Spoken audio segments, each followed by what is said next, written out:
A shotgun build has been something I've been meaning to do, and it's been highly requested, so today we are going to go over my Vang Mossberg 590. As always, every part will be linked on my kit page of my website, gunmanusa.com, under the shotgun build. Signing up for the kit page is the best way to support the channel, so please consider doing that. I'll also include all of the discount codes I was able to get for the products linked. I did reach out to everybody, so I hope I can get more discount codes linked on the site for you. Today, I definitely have to thank two huge sponsors of the build who made it possible. Vang for being willing to send over the base Mossberg 590 I selected with their signature ported barrel, and US Arms Co, who is the main channel sponsor that helped me build the rest of this thing exactly how I imagined. US Arms Co has helped the channel grow so much, so please go check out their website and use code GUNMAN15 for 15% off. They make some incredible bolt guns and amazing gas precision rifles. Let's start with the body of the shotgun. Why did I choose the Mossberg 590? Originally, the idea behind this build was to be a fail-proof tactical shotgun. Basically, I wanted something that was easy and comfortable to shoot, something that was modular, and something that could run any type of ammo reliably. When I started researching, I was lucky enough to already have been following Vang,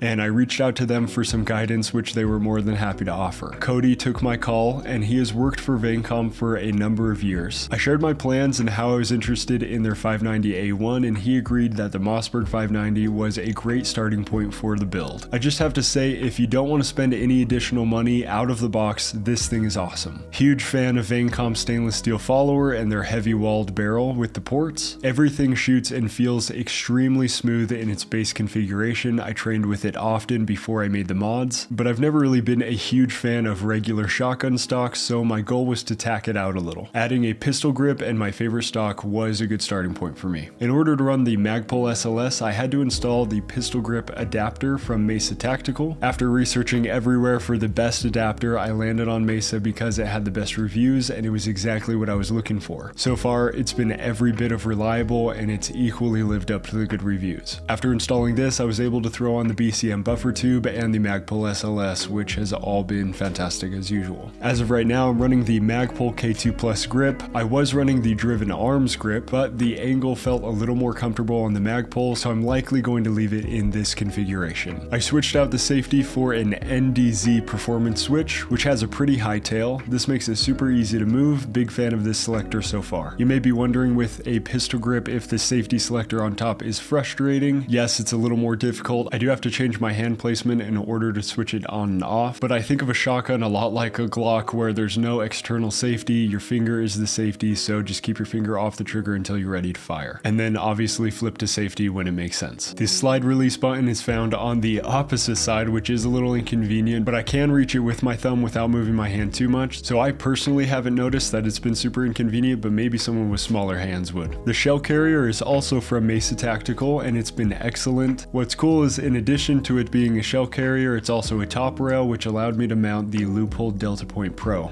I wanted a reliable optic with a large window, and the Delta Point fit the bill and has done wonderfully so far. One thing is, I wish there was a way that I could mount it just a tad lower to the rail because it did feel barely too high when I first started training with it. After a while though, I really don't notice it much anymore. My training has kind of adapted to it being just slightly higher. If I can find a way to mount it directly to the rail, I'll likely be switching to that in the future. If I was starting from scratch though with the whole optic setup, I would probably have just gone with an Aimpoint Acro, which mounts directly to the rail right out of the box. Great optic. Honestly, I wish I went that route looking back, but this is still a great setup. The ammo I'm running on the side is S&B 12 pellet 12 gauge buckshot. This stuff is very effective and very powerful, great load overall. I switched the handguard out for the Strike Industries VOA, which I've been really happy with. I wanted something with M-LOK so I could run a light and other accessories. The amount of grip that you get with the VOA handguard alone is excellent, and I also threw on this hand stop from Railscales, which just gives me a little bit of something to rest against. The sling is from T-Rex Arms, and holding it is the QD mount from BCM. Love both of these, they are great options. I've used both for a long time. The light setup is the Surefire Mini Scout Pro, being held by the mount that it comes with, and then the UE tail cap with the 7-inch mod light mod button,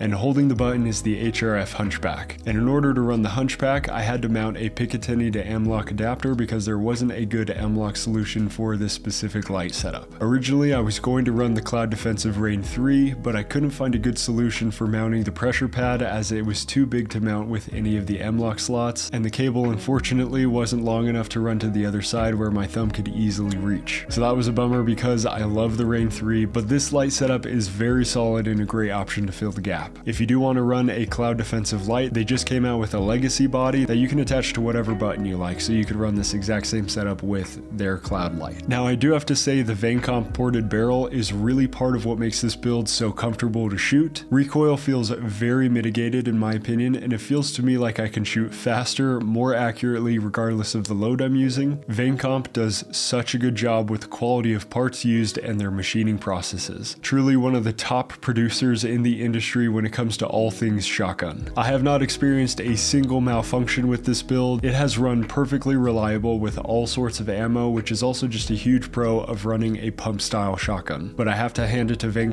for providing such an incredible base to this build. The 590 in my opinion doesn't come better than in their package. So that is the build. It's relatively simple, but this thing is extremely fun to shoot. If you've been looking for a way to build out a really nice tactical shotgun, I've absolutely loved this build. Last notes here, when I first started training with shotguns, I was horrible at reloading and managing the weapon platform in general, but as I continue to train, I've become much more proficient with it, and that's what I will encourage you to do as well, especially if you're just getting into the gun world and a shotgun build is your very first gun. Please go out and train, and remember that you are your own best defense, so develop those skills that will help you defend innocent life, including your own. Coming to the channel soon is the much requested AK build, along with many more, so stay tuned for that. I'll see you in the next one.